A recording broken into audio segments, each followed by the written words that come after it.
ఇశ్రాయేల్ సైన్యం 12,000 మందిగా వెళ్ళి 12,000 మంది కానీ తిరిగి వచ్చిందంటే దేవుడు ప్రతి ఇశ్రాయేలీన ప్రాణాన్ని ఎంత విలువైందిగా ఎంచుతున్నాడు అన్నది మనకు అర్థం కావాలి. దీన్ని కీర్తనకారుడు అంటాడు, యెహోవా భక్తుల మరణం ఆయన దృష్టికి విలువ గలది.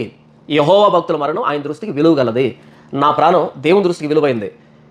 పాత నిబంధనలో ఇశ్రాయేలు కంటే విలువైంది. ఎందుకో తెలుసా?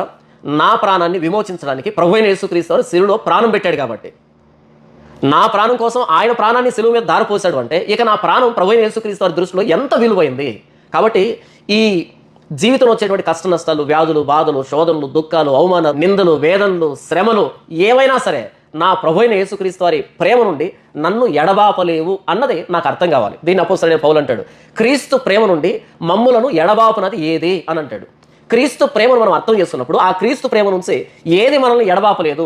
అది శ్రమ అయినా, కరువైనా, ఖడ్గమైన, ఉపద్రవమైన, వస్త్రహీనత అయినా ఏదైనా సరే మన ప్రభువైన యేసుక్రీస్తు వారి ప్రేమ నుండి మనల్ని ఎడబాపలేవు.